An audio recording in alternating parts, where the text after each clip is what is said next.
sekalian, hari ini kita akan praktek tata cara berwudu. Nah, jadi hal yang pertama ketika kita ingin berwudu, tentunya kita mengucapkan basmalah terlebih dahulu.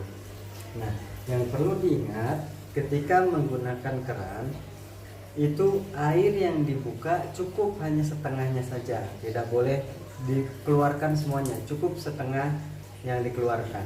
Jadi supaya tidak memperboros air. Nah, jadi harus dibuka kerannya itu setengahnya saja. Nah, yang pertama ketika wudhu yaitu mencuci kedua telapak tangan dengan sela-selanya juga. Nah, jadi sela-sela jarinya juga harus dibersihkan. Nah, jadi jangan sampai ketika mencuci tangan asal-asalan. Termasuk yang memiliki kuku yang panjang, itu bagian dalam kukunya juga harus dibersihkan supaya bisa masuk air ke dalam kuku tersebut. Nah, itu yang pertama. Kemudian yang kedua yaitu kumur-kumur.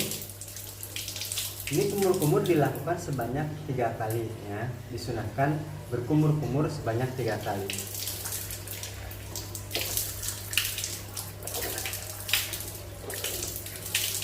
Nah, itu ketika berkumur-kumur.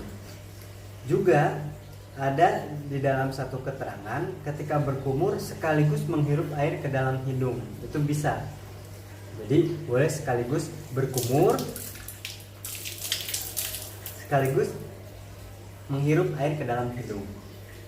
Nah, itu yang pertama. Kemudian yang kedua dipisah, yaitu berkumur-kumur, kemudian setelah berkumur-kumur menghirup air ke dalam hidung. Jadi dihirup ya, bukan hidungnya yang dibasahi, tetapi airnya dihirup ke dalam hidung. Dihirup, kemudian dikeluarkan. Dihirup, kemudian dikeluarkan sebanyak 3 kali. Jadi bukan lubangnya yang dicuci, bukan lubang yang dibasahi atau bukan hidungnya yang dibasahi, tapi airnya yang dihirup ke dalam hidung. Dihirup, kemudian dikeluarkan. Kalau misalnya sakit jangan terlalu dalam, yang penting airnya dihirup. Bagusnya lagi itu dihirup sedalam-dalamnya supaya itu menghilangkan kotoran yang ada di dalam hidung kita. Nah, setelah itu kemudian yang selanjutnya yaitu membasuh muka. Nah, membasuh muka disinilah letaknya niat. Ketika kita wudhu, niatnya ini ada di sini. Di mana? Yaitu ketika kita mengucurkan air ke muka kita, disitulah letaknya niat kita ucapkan di dalam hati. Nawaitul wudu'a li rafil hadasil asghari fardu lillahi ta'ala. Nah, jadi niatnya itu ketika air menempel ke bagian wajah. Jadi bukan sebelum wudhu mengucapkan niat itu ya. Jadi ketika air kita kucurkan ke wajah, nah disitulah niat kita di dalam hati ketika mau wudhu. Nah, kemudian poin yang harus diperhatikan, anggota wajah yang harus dibasahi itu yang pertama nih, dari mulai tumbuhnya rambut sampai ke dagu. Nah, jadi tumbuhnya rambut sampai ke dagu, kemudian dari ini paku telinga sampai ke paku telinga yang ini. Jadi dari sini ke sini, kemudian ke bawah dagu, gitu ya, ke bawah dagu. Jadi jangan nyuci muka itu cuma begini asal-asalan. Nah, itu tidak sah wudunya. Maka yang benar itu ketika mencuci muka itu dari atas. Nah, jadi tangannya ini meraba seluruh bagian wajah sampai ke bawah supaya semuanya itu terkena air. Jadi dari mulai tumbuhnya rambut dari sini, kemudian ke paku telinga sampai ke bawah dagu. Nah, itu ya. Jadi dari mulai tumbuhnya rambut di sini ya. Biasanya di sini. Walau ada yang botak tumbuhnya rambutnya di belakang, berarti tetap sebagaimana biasanya, yaitu tumbuh rambut di depan. Jadi dari sini ke sini sampai ke bawah. Nah, itu ketika mencuci muka. Ini dilakukan sebanyak 3 kali. Dan yang selanjutnya yaitu mencuci tangan kanan.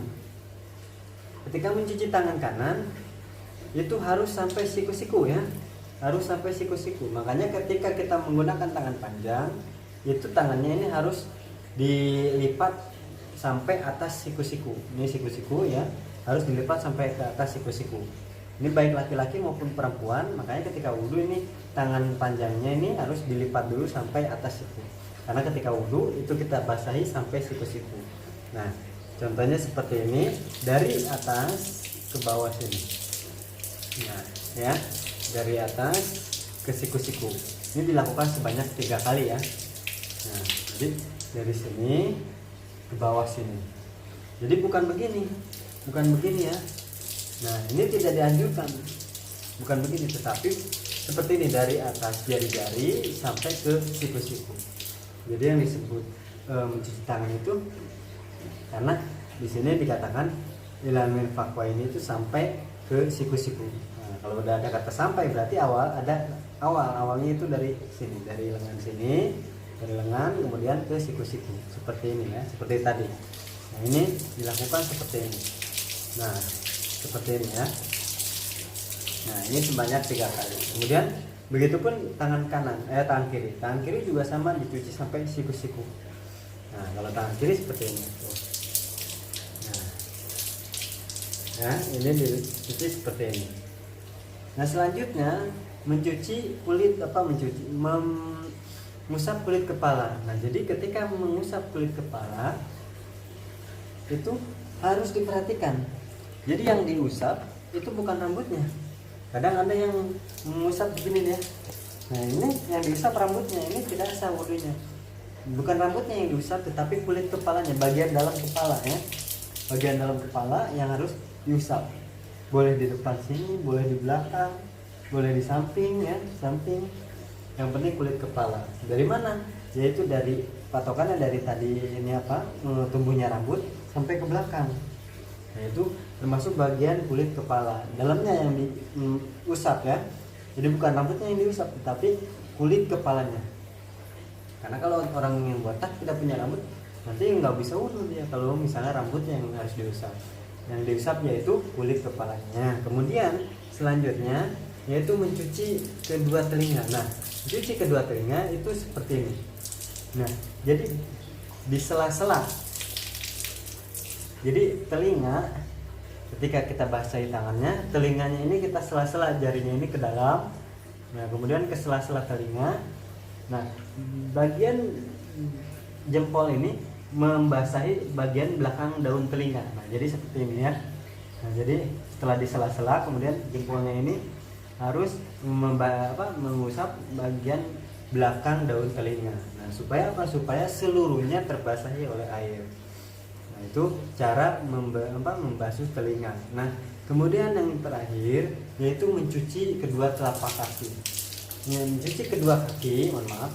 Nah, mencuci kedua kaki itu harus dilakukan sampai tumit. Tumit itu ini ya. Ini namanya tumit atau mata kaki ya. Nah, jadi harus dicuci sampai mata kaki.